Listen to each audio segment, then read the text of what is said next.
Bonjour, bienvenue sur Alpacator, je m'appelle Alain et je suis très heureux de vous voir ou de vous revoir.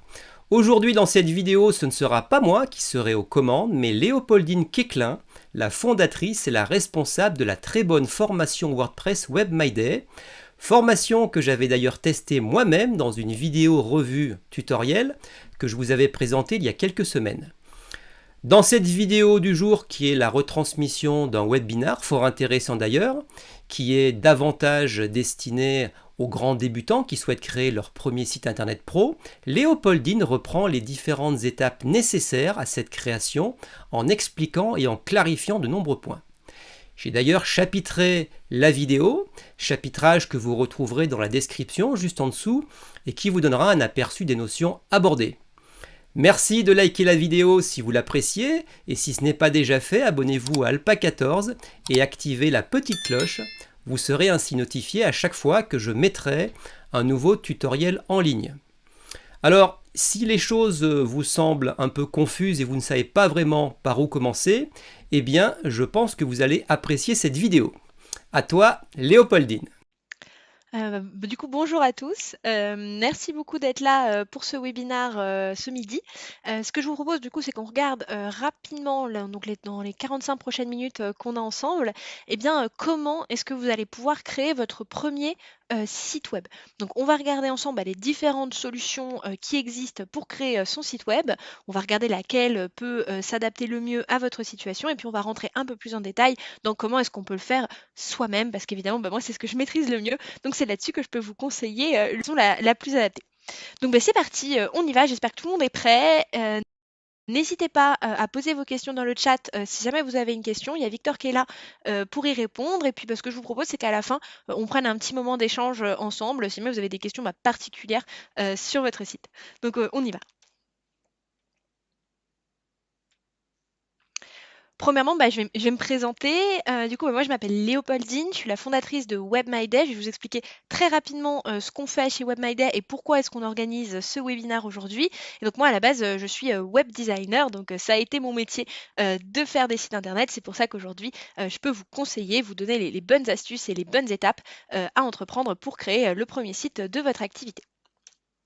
Donc très rapidement, Web My Day, qu'est-ce que c'est? Web My Day, c'est la formation pour créer votre premier site web professionnel facilement. Alors globalement, comment ça se passe? Chez nous, c'est 2 mois d'accompagnement qui vont vous permettre de mettre en ligne ce premier site internet qualité professionnelle.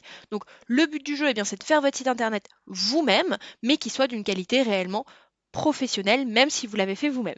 Alors, comment est-ce qu'on fait tout ça? 2 mois d'accompagnement assez intensif, donc avec d'abord une plateforme de e-learning que vous voyez défiler sur la droite. Donc cette plateforme de e-learning, elle vous permet de regarder les vidéos et puis d'appliquer directement sur votre site. Vous avez également un coach qui est attitré à votre projet, qui est là pour vous suivre, pour vous aider, vous débloquer et puis vous motiver aussi, hein, parce que c'est pas toujours facile quand on crée le premier site internet de sa vie. Donc ce coach, vous pouvez prendre des rendez-vous avec lui. Moi, je conseille de prendre un rendez-vous par semaine. Ça permet de faire le point et d'avancer correctement dans son site. Vous avez également accès à une équipe support donc qui vous répond pendant la formation pour vous éviter de rester une semaine bloqué sur un problème. Et puis on vous répond également après la formation. Vous y avez accès à vie. C'est vraiment un bon moyen d'avoir toujours une équipe d'experts à dispo si jamais vous avez un petit souci sur votre site. Et enfin, une communauté d'entrepreneurs. Donc, communauté d'entrepreneurs de toutes les personnes qui ont suivi la formation chez nous. Ça vous permet d'assister à des webinars, de profiter des bons plans qu'on négocie pour vous. Et puis également de créer des synergies avec d'autres entrepreneurs. Et puis parfois, pourquoi pas, de la stratégie de blog croisée avec des gens qui sont dans le même champ d'action que vous. Ça permet d'avoir des gens avec qui échanger quand on se lance dans un business. Ça peut souvent être utile. Le petit plus de WebMyDay, c'est que c'est une solution qui est entièrement prise en charge. Aujourd'hui, WebMyDay, c'est un organisme certifié et certifiant, donc ce qui nous permet de monter des dossiers de financement avec vous. Donc, finalement, la promesse, c'est d'avoir votre site internet professionnel, vraiment qualité professionnelle, que vous avez fait vous-même, et pour la plupart du temps, sans avoir à débourser 1 euro, ou en tout cas en vous faisant rembourser par les différents organismes de financement. Donc, ça peut être vraiment une solution hyper intéressante quand on lance son premier site internet et qu'on n'a pas forcément le budget pour engager quelqu'un pour faire un site professionnel. Alors, on rentre du coup dans le cœur du webinaire, parce que c'est pour ça que vous êtes là aujourd'hui. Donc, comment est-ce que je vais faire pour créer mon premier site internet? Je vous propose le sommaire suivant. Donc, tout d'abord, on va regarder ensemble les 2 premières options, hein, le premier choix qui apparaît, c'est-à-dire est-ce que je le fais moi-même, est-ce que je le fais faire par quelqu'un. Donc, on va regarder les plus et les moins de ces 2 solutions. Et puis ensuite, on va détailler un tout petit peu plus la solution le faire moi-même. Vous l'avez compris, moi je travaille dans un organisme de formation, donc c'est ce que je connais le mieux. C'est pour ça qu'on va détailler ça. Et puis, je pense que si vous êtes là, c'est que vous êtes à l'étape de l'entreprise où vous avez choisi de faire votre site vous-même. Donc, c'est pour ça qu'on va l'accentuer un tout petit peu. Donc, faire ou faire faire, telle est la question. Ensuite, on se concentre sur les différentes solutions en ligne qui vous permettent de faire un site internet, ce qu'on appelle les CMS. On regarde les étapes pour mettre son site en ligne, hein, littéralement, comment est-ce qu'on fait, par où on commence. Et ensuite, rapide petite introduction à WordPress, pareil pour voir les premières étapes importantes pour mettre son site en ligne. C'est hyper important, c'est souvent à cette étape-là que pas mal de gens nous rejoignent chez WebMyDay parce que évidemment c'est une étape qui fait peur, il y a beaucoup d'infos, il y a beaucoup de choses à faire et c'est vrai que si on ne fait pas les choses dans le bon ordre, on peut se retrouver un peu coincé. Donc c'est pour ça que je voulais vraiment qu'on voit ça ensemble aujourd'hui. Et enfin, je vous propose une dernière partie donc de questions et d'aide directement sur vos projets, sur vos problématiques. Encore une fois, si vous avez une question d'ici là, n'hésitez pas à la poser dans le chat. Il y a Victor qui est là pour y répondre. Donc c'est parti, on y va. Donc numéro 1, faire ou faire faire, telle est la question. Je pense que c'est la question que n'importe quel entrepreneur qui lance son projet, qui a besoin d'une présence digitale, se pose. Moi, quand j'ai créé mon premier projet entrepreneurial, donc quand j'avais une vingtaine d'années, c'est une question que je me suis posée. Je me suis énormément posée. Il y a des questions de budget, il y a une question de temps. Comment est-ce que je fais ce choix? Et puis quelles sont les différentes options qui s'offrent à moi? Donc c'est ce qu'on regarde ensemble tout de suite. Donc faire son site soi-même, donc évidemment donc 2 options, hein, numéro 1, je fais mon site moi-même, numéro 2, j'engage quelqu'un ou plusieurs personnes pour le faire. Donc si je fais mon site moi-même, évidemment ça me permet une incroyable autonomie sur mon site internet. Et ça, c'est pas négligeable, hein. Si vous êtes à l'étape de création du projet, en tout cas de création de la présence digitale du projet, c'est hyper important d'avoir de l'autonomie sur le site. Pourquoi? Parce qu'en fait, un projet à ses débuts, eh bien, il change tout le temps. On va changer la catchline, on va changer la façon dont on s'adresse à nos visiteurs, on va changer nos offres, éventuellement parfois même notre charte graphique, notre logo, notre nom. Donc c'est hyper important dans les débuts du projet ou de l'entreprise d'être capable de pouvoir rebondir rapidement face aux changements et de pouvoir les faire apparaître tout de suite sur son site internet.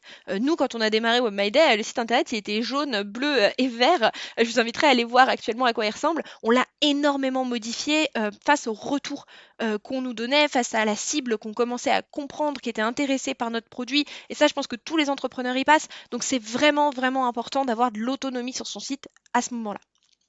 Ensuite, évidemment, le gros plus, hein, c'est les coûts réduits, mais ça, je pense que je l'apprends à personne. Si vous faites votre site vous-même, forcément, ça coûte moins cher, voire ça coûte 0 euros. Donc ça, bon, évidemment, c'est un plus à mettre dans la balance, surtout quand on se lance, on n'a pas forcément un tel budget à mettre pour la création de son site. Alors, on regardera ensemble les différents prix qu'on peut avoir, mais c'est vrai que, bon, voilà, moi, le premier site que j'ai lancé, ma première entreprise, j'avais pas 1 euro en poche et j'avais clairement pas le budget pour financer une agence ou un freelance pour créer mon site internet. Alors les petits points négatifs, évidemment si on le fait soi-même, qu'on n'y connaît pas grand-chose, qu'on n'a jamais fait avant et qu'on n'est pas accompagné, premièrement il y a risque d'avoir des bugs sur son site internet, donc 2 types de bugs. Le premier, un bug immédiat, donc à la limite vous allez pouvoir corriger en cherchant des tutos, en demandant à 2-3 personnes à côté. Le plus problématique ça va être les bugs long terme, c'est-à-dire des choses, vous le faites aujourd'hui, bon on a un peu bidouillé, ça fonctionne, mais en fait ce qui a été fait derrière c'est pas très solide et donc peut-être avec un peu plus de visiteurs ou alors en changeant, en passant en mobile ou en tablette, ça rend pas très bien. Donc ça, je pense que c'est vraiment le sujet quand on le fait soi-même. Je pense que c'est ça qui fait peur. Dans la même optique, on a un petit peu le risque d'avoir un site qui est pas forcément professionnel. Pourquoi? Parce qu'il y a des codes. Il y a des codes du web et ces codes du web, ils n'arrivent que par l'expérience ou par l'accompagnement. Donc le risque, en fait, c'est de faire un premier site, un premier jet, et puis qui ne réponde pas forcément au code du web, qui n'ait pas un bon chemin utilisateur, voilà, qui ne soit pas parfait comme pourrait l'être le site de Renault, par exemple. Après, il faut quand même ça en perspective et se dire: «Attendez, c'est le premier site de votre activité, c'est la première présence digitale que votre entreprise va proposer sur le web.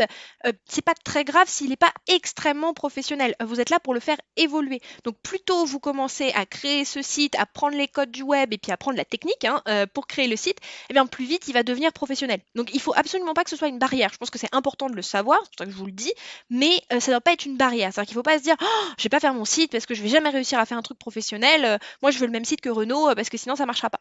C'est pas vrai. le site, tant qu'il est fonctionnel, qui dit exactement ce que vous voulez dire, il va vous permettre de tester la traction sur votre produit, de tester votre marché. Donc faites votre site le plus simplement et le plus rapidement possible pour tester votre marché, tester la présence digitale de votre activité si elle existe déjà, et montez en compétences et rendez le site de plus en plus professionnel. Alors, la deuxième option, qui permet d'avoir un site évidemment très professionnel tout de suite, c'est d'engager quelqu'un ou plusieurs personnes pour le faire. Donc, le plus, évidemment, site professionnel, hein, vous allez travailler avec des gens qui font ça depuis des années, qui en ont fait des centaines avant vous. Donc, le risque de bug, le risque d'avoir un chemin utilisateur qui n'est pas professionnel, les codes du web sont maîtrisés. Donc, pour le coup, ça, c'est vrai que c'est un plus à mettre dans la balance.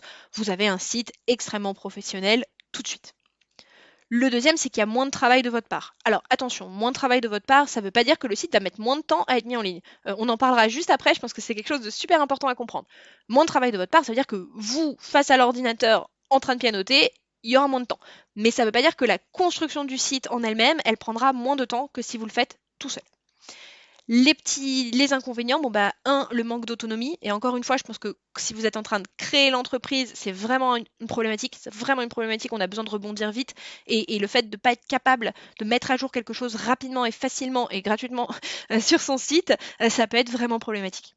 Et enfin, il y a le coût. On va les regarder ensemble dans les prochaines slides. C'est évidemment un coût beaucoup plus élevé que si on le fait soi-même. C'est un budget à prévoir pour le lancement. Et je sais que la plupart de ceux qui se lancent, en tout cas moi c'était mon cas et c'est le cas de pas mal des gens qui rejoignent MyDay, n'ont pas forcément ce budget-là à mettre. Alors en plus le budget à mettre à tenter, c'est-à-dire pour créer le site, voilà, pour qu'il soit en ligne. Et puis il y a un budget à prévoir pour la maintenance, les modifications, si jamais vous avez besoin de faire évoluer le site. Donc déjà la maintenance, vous ne pouvez pas y couper. Donc déjà il faut compter un mensuel chez l'agence ou chez le freelance pour qu'ils mettent à jour régulièrement votre site. Et les modifications, comme on l'a dit, le web bouge très vite. Si vous avez besoin d'une modification sur votre site, il va falloir redemander un devis ou éventuellement passer à un forfait mensuel un peu plus élevé qui vous permet de faire quelques retouches sur le site. Dans tous les cas, du coup, c'est un budget à prévoir, hein. C'est vraiment un budget à rajouter dans le business plan si vous êtes en train de faire un business plan. Budget à tenter, création du site, bim, X euros, et budget mensuel pour sa maintenance et éventuellement son évolution. Donc je l'ai dit rapidement, mais je vais insister dessus parce que je pense que c'est super super important. Attention, on a tendance à penser que déléguer la création de son site internet, ça va faire en sorte qu'on va avoir son site beaucoup plus rapidement. Et franchement, c'est pas forcément vrai. Je le sais d'expérience parce que moi, avant d'avoir créé WebMyDay, donc qui est l'organisme de formation, j'avais créé Agence Ralph, qui était une agence de création de site internet. Et ayant eu ces deux expériences, je peux vous garantir qu'à 100% des cas, les personnes qui ont fait la formation avec WebMyDay ont fini leur site beaucoup plus vite que ceux qui passaient par mon agence quand j'avais une agence. Pourquoi? Parce qu'en fait, lorsqu'on délègue à quelqu'un, il faut être dans la capacité de lui transmettre votre vision, ce que vous voyez pour l'entreprise, ce que vous avez en tête pour votre site internet. Et en fait, c'est super compliqué. C'est un métier, c'est un véritable métier. Il y a des gens dont le métier, c'est de créer le brief créatif. Donc, forcément, si c'est pas votre métier, si vous démarrez, si voilà, vous avez plein d'idées, vous avez l'idée bouillonnante parce que c'est votre bébé, c'est votre projet, vous avez envie de voir le jour, et c'est super compliqué en fait de faire passer ce message-là à un prestataire et d'être pleinement satisfait de la façon dont lui l'interprète et de la façon dont lui va le retranscrire sur le site internet. Donc en fait c'est pour ça que le faire soi-même finalement ça va presque plus vite. Alors aussi parce qu'aujourd'hui il existe des outils qui permettent que ça aille beaucoup plus vite, hein. On le regardera ensemble, mais finalement aujourd'hui avec les outils, ça prend moins de temps de se former un petit peu à maîtriser un outil qui ont franchement des bonnes courbes d'apprentissage et d'injecter tout de suite la vision, ce qu'on a nous en tête, plutôt que de briefer quelqu'un à cette vision et de faire évoluer. Parce qu'en plus, il va vous proposer un premier truc, c'est pas tout à fait ça, alors on fait les retours, on est tout le temps en train de briefer cette personne. Et c'est ça qui est difficile, surtout quand on se lance. C'est vrai que quand l'entreprise est établie, voilà, qu'elle a 5-6 ans d'existence, on a les idées au clair, on sait exactement ce qu'on veut, c'est plus simple. Mais quand on se lance, déjà on change d'idée tout le temps, et même si on n'en change pas, et même pour nous c'est pas très clair dans notre tête, hein, c'est un peu brouillon parce qu'on a tellement envie, on a envie de faire tellement de choses, et du coup c'est très difficile de le transmettre à quelqu'un et que lui arrive à en sortir quelque chose de carré qui vous plaise. Donc à garder en tête, si la rapidité est votre problème dans la création de votre site internet, faites-le vous-même. Franchement, faites-le vous-même, ça peut vraiment aller très vite. On va regarder ensemble les différents outils, mais aujourd'hui, il y a des outils qui peuvent presque vous permettre de faire un site internet en une journée. Donc, si vous avez besoin d'un site internet rapidement, ne faites pas l'erreur de penser qu'en le déléguant, ça va aller beaucoup plus vite. Donc, 2 conseils pratiques que je peux vous donner à propos de ces choses-là. La première, c'est que s'il s'agit de votre premier site web, donc soit parce que l'entreprise est en train d'être créée, ou soit parce qu'elle n'avait pas de site web jusqu'à présent, je vous conseille vraiment de le faire vous-même. Pourquoi? Parce que ça va vous permettre de faire évoluer le site avec l'entreprise. Et ça, c'est vraiment important. Il y a tellement de retours, le web va tellement vite, c'est hyper important d'être en capacité de faire évoluer son site en même temps qu'on a envie de faire évoluer son entreprise. Mais si toutefois vous avez vraiment pas le temps de faire le site, hein, ce qui arrive, hein, l'entreprise, voilà, l'entreprise démarre, on a des clients, on a des ventes, on a des employés à gérer, on n'a pas forcément le temps de consacrer, voilà, pour créer son site internet. Eh bien, si vous choisissez de passer par un prestataire, je vous recommande vraiment vivement de demander une petite formation à la fin de la prestation. Alors évidemment, ça n'aura rien à voir avec une formation comme nous chez WebMyDay, on peut la proposer sur plusieurs semaines où vous apprenez absolument à créer un site de toutes pièces. Là, on est plutôt sur une formation pour apprendre à utiliser le site qui vous a été fait. Donc ça peut durer une demi-journée comme une journée entière, mais en tout cas ça vous permet d'avoir un petit peu d'autonomie sur votre site. Alors pas totale parce que c'est pas avec une petite journée de formation que vous serez capable de faire des grosses mises à jour ou voilà ou de régler des gros problèmes sur le site, mais éventuellement vous serez au moins en capacité de faire des petits changements de texte, des petits changements d'image et ça déjà ça peut vous faire gagner un temps fou et un argent aussi fou. Donc voilà, si vous passez par un prestataire, demandez dans le devis une petite formation à la fin. Donc si on choisit de faire son site soi-même, en fait, il y a 2 solutions, hein. Aujourd'hui, il y a 2 solutions pour créer un site web dans le monde. La première solution, c'est d'utiliser un outil no-code, ce qu'on va appeler un CMS, Content Management System. Et la deuxième, c'est de coder. C'est ce qu'on appelle créer un site from scratch. Donc, première option, on utilise un logiciel qui existe et puis on apprend à l'utiliser en fait. Et deuxième option, on apprend à coder et on code son site. Parmi les CMS, donc parmi les outils no-code qui peuvent être utilisés, moi j'aime bien les scinder en 2. Donc CMS que je dis facile et CMS professionnel. Les CMS faciles, pour moi, c'est ceux qui ont une courbe d'apprentissage absolument excellente et qui vous permettent de créer un site web honnêtement en 3 heures. Voilà, vous prenez un template, pour ajouter une image, on clique sur un plus, on choisit l'image. On est vraiment dans l'utilisation d'un logiciel très simple, un peu comme Canva. Certains d'entre vous utilisent Canva pour faire leur visuel. Voilà, il faut voir les Wix, les Squarespace, les Strikingly, un petit peu comme les Canva de la création de sites web. Donc, courbe d'apprentissage très bonne. En revanche, limitée. C'est-à-dire que ça va être parfois difficile d'aller un peu plus loin avec ces CMS-là, donc que ce soit en termes de fonctionnalité ou en termes de référencement. C'est des CMS voilà, faciles pour créer des petits sites simples rapidement. Donc si on part sur un site vraiment professionnel, ils peuvent être un petit peu limitants. Mais si vous partez là sur une landing page pour tester votre truc dans la journée, c'est vraiment une super option. Donc à différencier, moi j'aime bien donc du CMS professionnel. Pourquoi professionnel? Parce qu'en fait tout simplement si vous engagez une agence ou un freelance, il y a fort à parier qui va utiliser un de ces CMS là. C'est vraiment aujourd'hui les CMS de référence utilisés par les professionnels du métier. Donc parmi ces CMS, bon, le plus connu et celui dont je vais pas mal vous parler, évidemment, WordPress. Shopify aussi qui est assez répandu, et Webflow, qui est un petit nouveau sur le marché, courbe d'apprentissage compliquée, mais incroyable, vraiment très très puissant, vous permet de faire beaucoup de choses. Si jamais vous souhaitez donc déléguer, je vous donne quelques tips. Donc, si vous souhaitez déléguer, il y a 4 options à peu près possibles, hein. La première, c'est des solutions professionnelles. Donc, le déléguer à un professionnel, donc un freelance, ou le déléguer à des professionnels, donc une agence. Pour trouver un freelance, aujourd'hui, vous avez plein de plateformes vraiment sympas où vous pouvez voir tous les freelances, leurs tarifs, leurs disponibilités.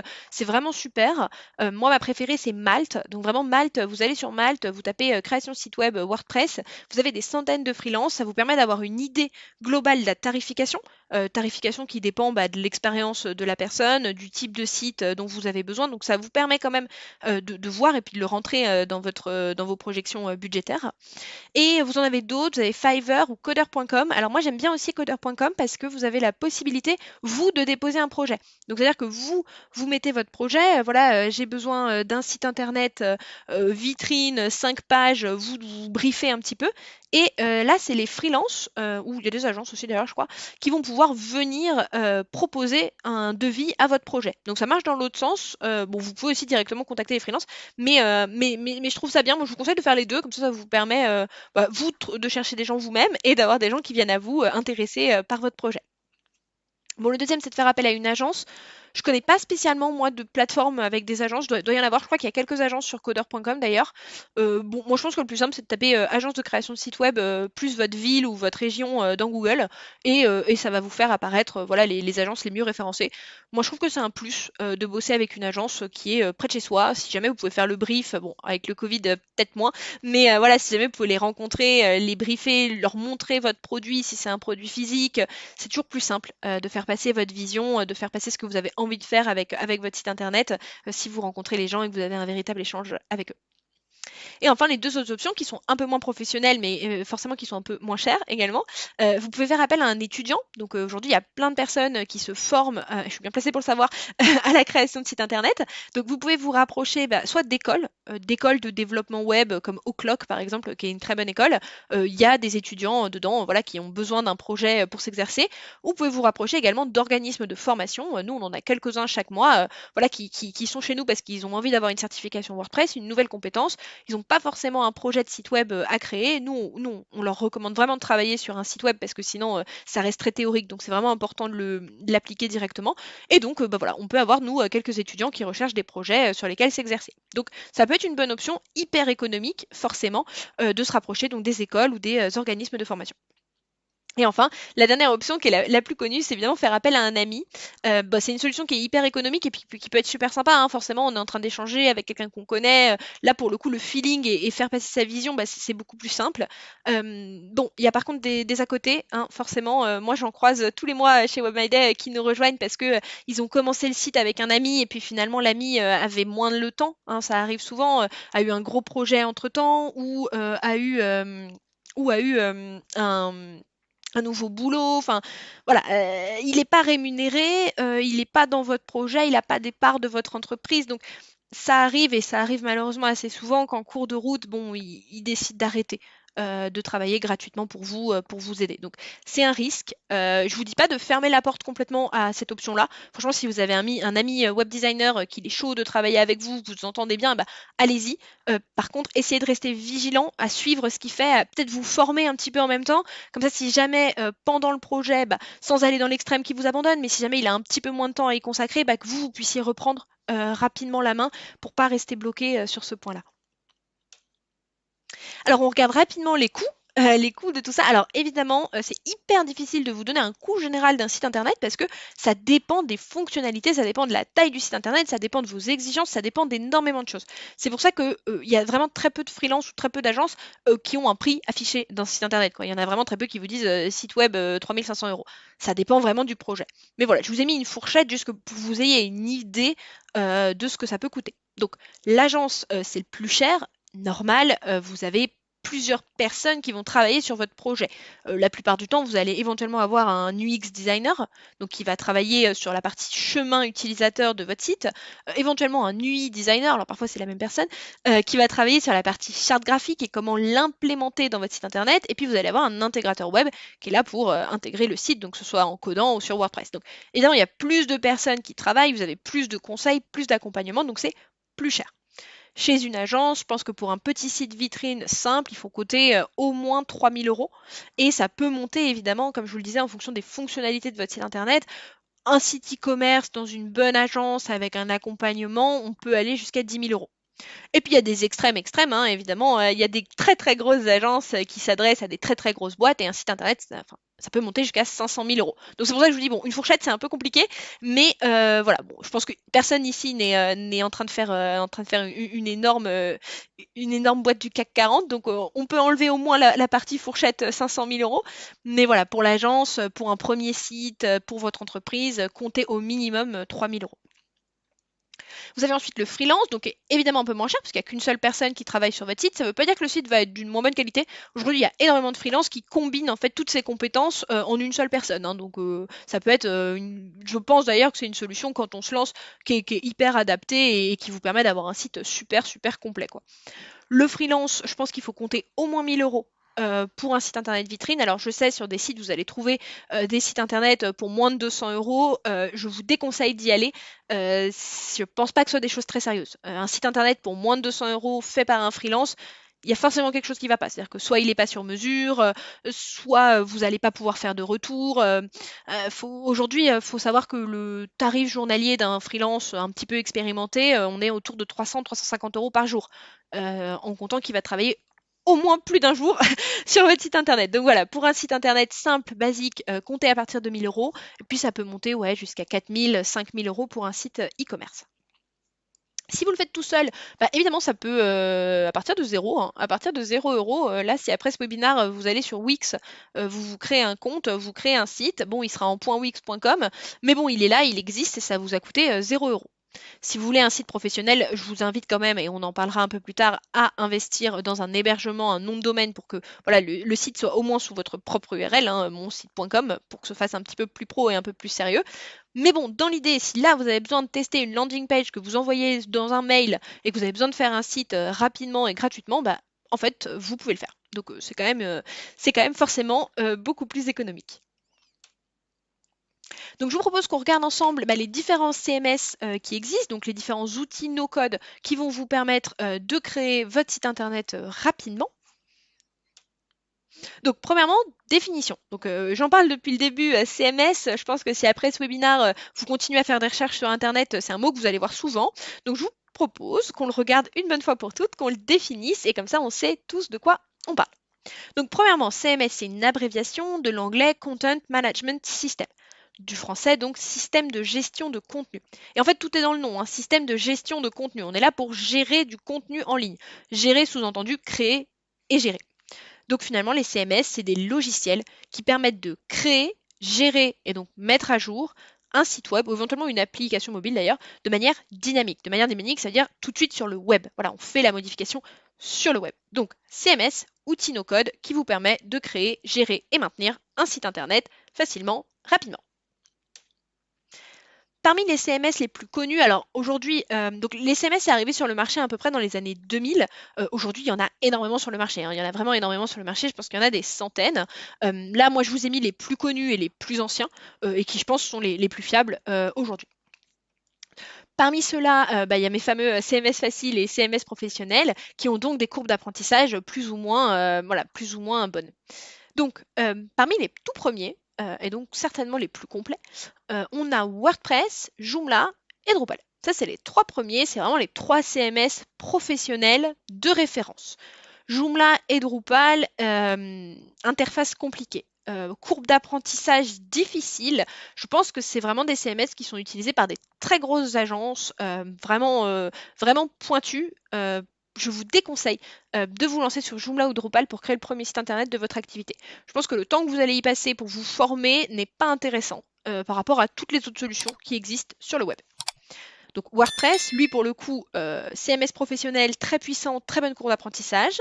Et Webflow, nouveau CMS professionnel, il a une petite dizaine d'années, je pense, hyper intéressant, hyper puissant. On peut faire plein de choses avec Webflow. Courbe d'apprentissage un peu compliqué. Webflow, il mélange le code et le visuel. Donc évidemment, ça nous permet de faire tout ce qu'on veut. Mais du coup, c'est vrai que quand on démarre, un peu compliqué. Un peu compliqué. Moi, je travaille un peu dessus de temps en temps et j'ai encore un peu du mal.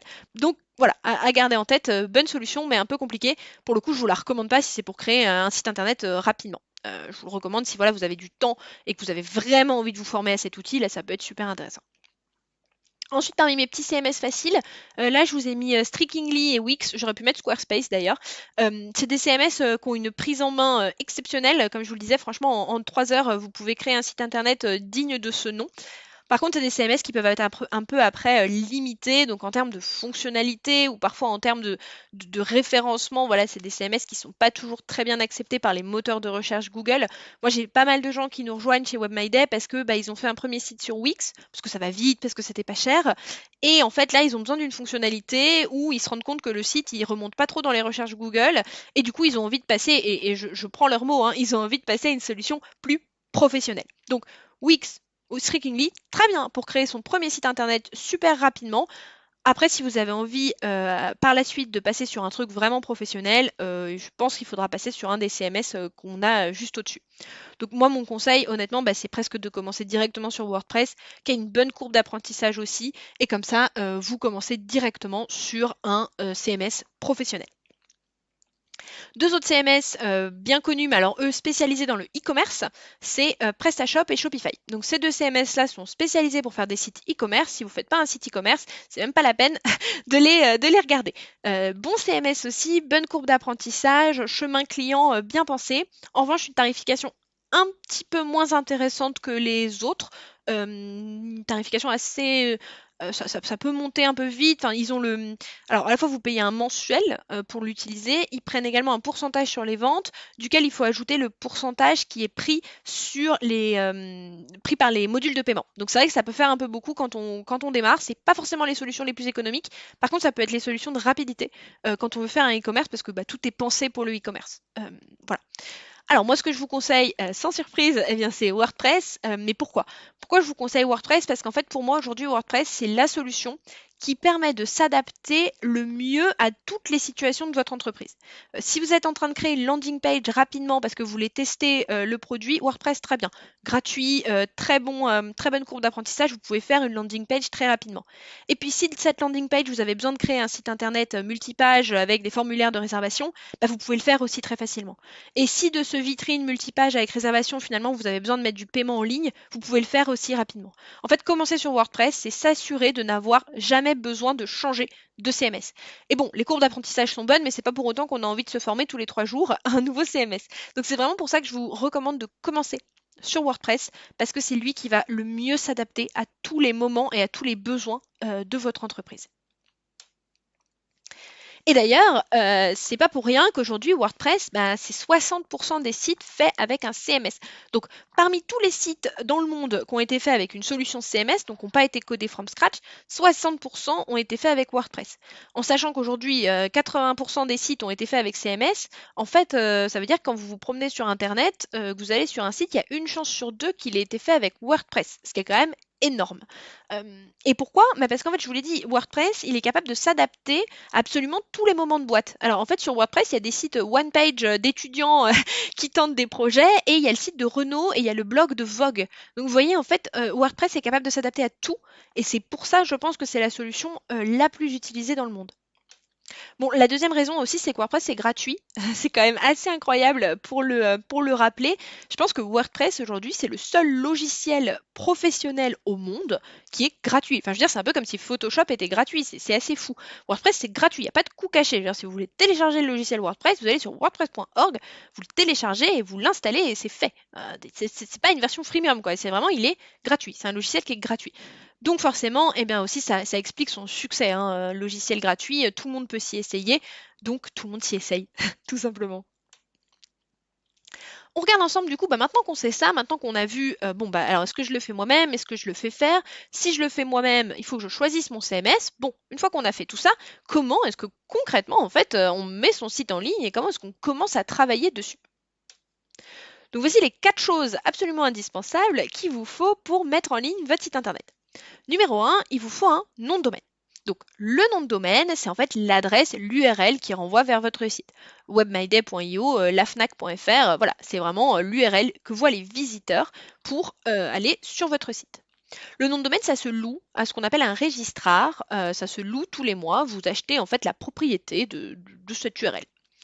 Et attention, c'est là que souvent il se passe des erreurs. Et c'est moi que souvent que les gens arrivent chez WebMyDay et sont bloqués à ce moment-là. C'est-à-dire qu'ils ont acheté un nom de domaine et après. Parce qu'en fait, quand vous achetez un nom de domaine, vous n'achetez que la propriété intellectuelle d'un nom sur Internet. Mais vous n'avez pas la possibilité d'y installer quoi que ce soit. Vous n'avez pas de l'espace web.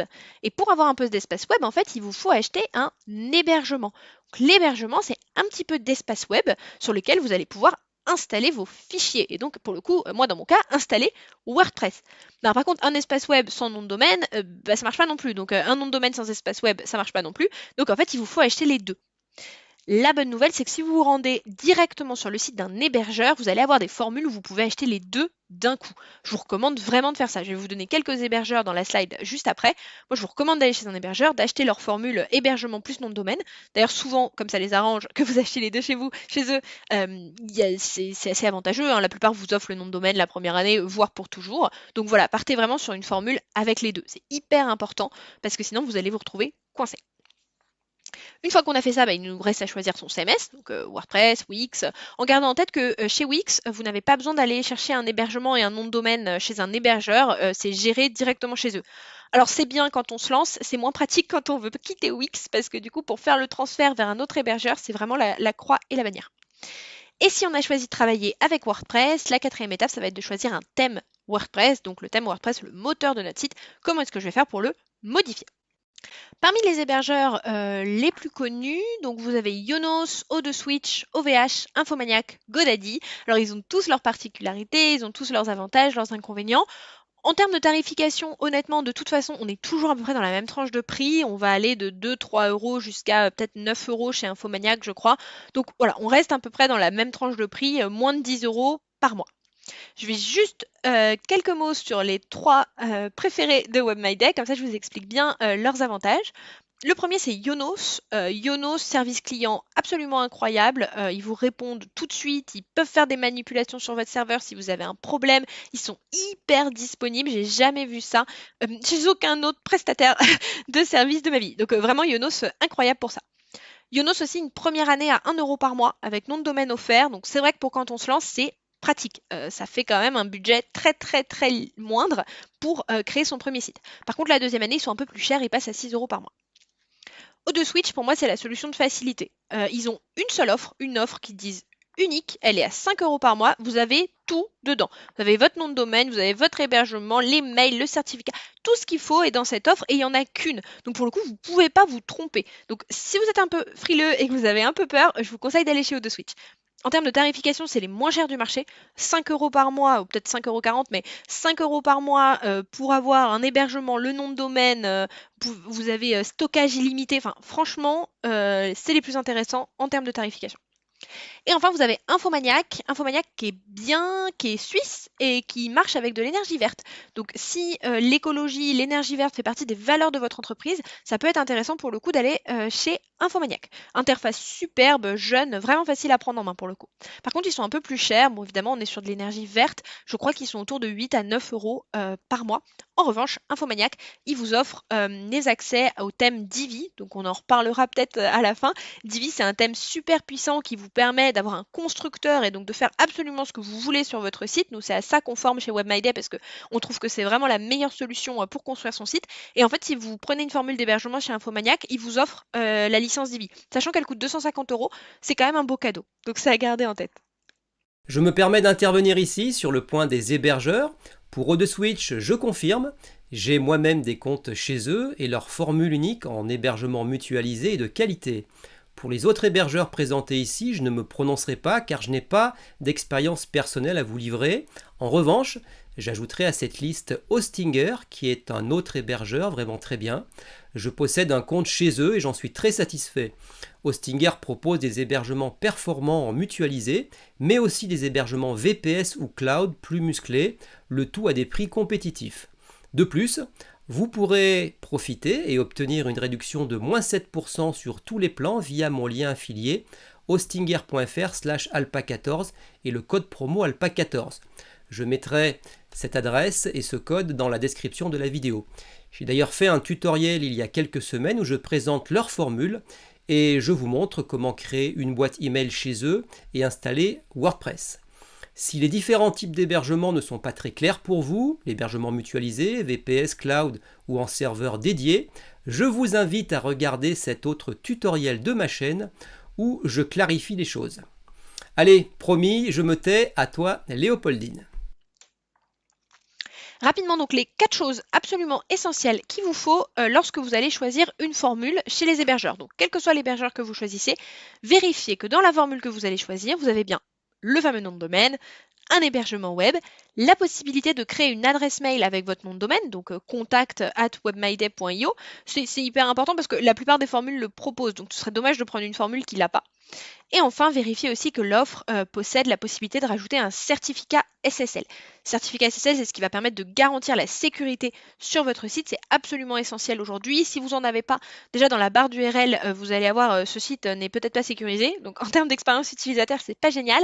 Et si vous partez sur un site e-commerce, vous ne pourrez de toute façon pas, en tout cas avec WordPress, installer le module de paiement. Voilà, le module de paiement ne veut pas s'installer s'il n'y a pas ce certificat de sécurité, ce certificat SSL. Donc pareil, absolument essentiel de l'avoir. Et encore une fois, normalement, les hébergeurs le proposent dans la formule. Donc ce serait dommage de choisir une formule ou d'un hébergeur qui ne le propose pas, quoi. Donc 4 choses, le nom de domaine, l'hébergement, l'adresse mail, le certificat SSL. Et donc une fois qu'on a fait tout ça, comment est-ce qu'on commence à travailler sur WordPress? Je vous l'ai dit tout à l'heure, une des premières problématiques qu'on rencontre, nous, chez nos apprenants, chez WebMyDay, c'est comment est-ce que je mets mon site en ligne, hébergement, serveur, voilà, un peu un méli-mélo entre tout ça. Et le deuxième gros point de blocage, c'est ça. C'est quoi WordPress? Comment je travaille dessus? Comment littéralement j'ouvre WordPress et je commence à éditer mon site? Donc c'est ce qu'on va regarder ensemble. Donc, je le répète rapidement, WordPress est un CMS professionnel, gratuit et open source. Open source, ça veut dire que n'importe quel développeur en capacité de proposer une amélioration va pouvoir le faire. Et je pense que c'est aussi pour ça qu'aujourd'hui, WordPress a autant de fonctionnalités et permet de s'adapter à tous les types de sites comme il le fait. Le premier point de blocage, c'est qu'il existe deux WordPress. Il existe deux WordPress et ça, c'est vraiment compliqué. Et quand on démarre, je pense que c'est à cette étape-là qu'on peut se perdre. Donc, il existe WordPress.com et WordPress.org. WordPress.com, en fait, c'est une plateforme d'hébergement de site web gratuite de base et il vous faut payer pour avoir les fonctionnalités, typiquement mettre votre nom de domaine ou rajouter un module de paiement. En fait, WordPress.com, c'est exactement le même business model que Wix. C'est exactement le même business model de Wix, sauf que c'est plus compliqué à utiliser que Wix. Donc pour moi, je trouve que c'est pas forcément la meilleure solution. Pour le coup, quitte à partir sur une plateforme d'hébergement de site web gratuite et puis pour laquelle il faut payer pour mettre son nom de domaine, etc., autant aller sur Wix. L'interface est plus simple. Franchement, l'interface est beaucoup plus simple. Donc qu'est-ce qui se passe en fait? Vous avez regardé un webinar, vous avez lu un article de blog, vous avez un copain qui vous a dit de partir sur WordPress.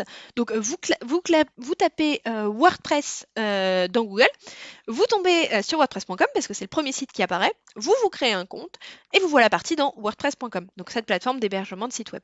Et c'est là que vous restez coincé parce qu'on vous a parlé d'un CMS gratuit, professionnel, open source et en fait vous vous retrouvez sur un logiciel d'édition de site web à la Wix. Et en fait c'est là que la grosse confusion se passe. Donc nous, le WordPress dont je vous parle et le WordPress que je vous conseille d'utiliser, c'est ce qu'on appelle WordPress.org. En fait, si vous tapez là dans la barre d'URL WordPress.org, vous allez tomber sur le site officiel de WordPress sur lequel vous allez pouvoir télécharger le logiciel WordPress. C'est un peu comme si vous vous rendiez sur Adobe et que vous téléchargiez Photoshop. Voilà, c'est exactement la même chose. La seule différence, c'est que Photoshop, vous pouvez l'utiliser sur votre ordinateur. Une fois qu'il est installé sur l'ordinateur, bon, on l'ouvre, on peut l'utiliser. WordPress, oui, on peut l'installer en local, ça nécessite une manipulation, ou alors il faut l'installer sur l'hébergement, sur l'espace web. En tout cas, dans tous les cas, il faut l'installer ailleurs que sur son ordinateur, sur son bureau, comme on pourrait le faire sur Photoshop. Et c'est là le deuxième point de blocage qui parfois peut perdre les gens.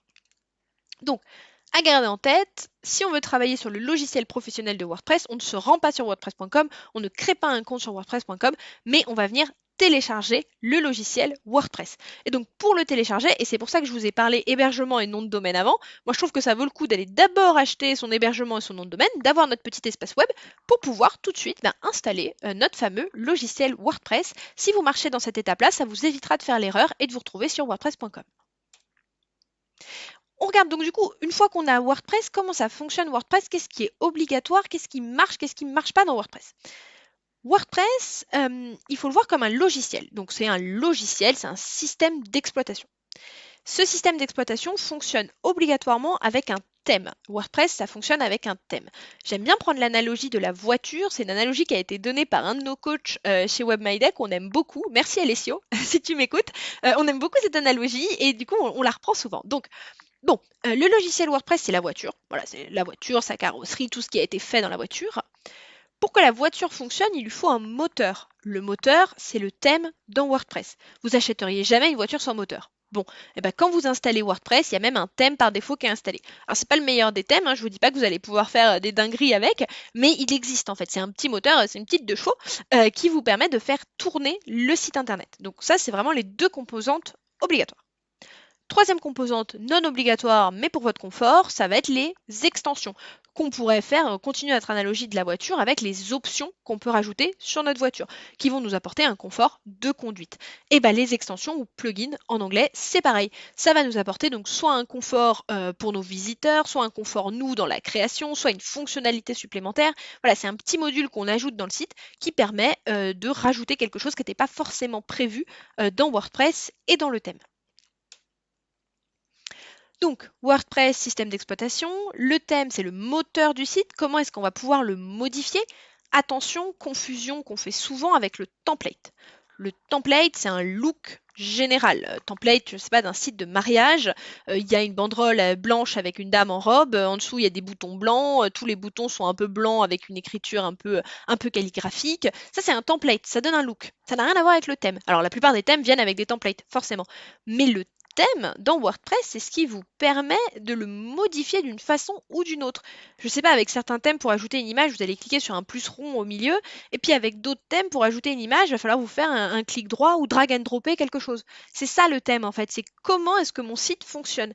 Alors évidemment, plus le thème est cher et plus il est complet, plus je peux faire de choses avec. Donc il existe des thèmes gratuits, pas forcément très faciles à à modifier et à mettre en place, mais qui fonctionnent, hein. Et il existe des thèmes, par exemple, on parlait de Divi, payants, qui viennent avec un constructeur super puissant et qui vous permet de faire n'importe quoi sur votre site. Et enfin, donc les plugins, les extensions, petits modules permettant d'ajouter ou améliorer une fonctionnalité sur votre site. Alors on ne le voit pas, c'est sous ma tête, mais il y a aujourd'hui plus de 60 000 plugins qui existent. Pour prendre la comparaison, chez Wix, il n'y en a que 300. Donc ça vous donne bien ce qu'on disait au début, pourquoi avec WordPress, en fait, je peux faire tout et n'importe quoi.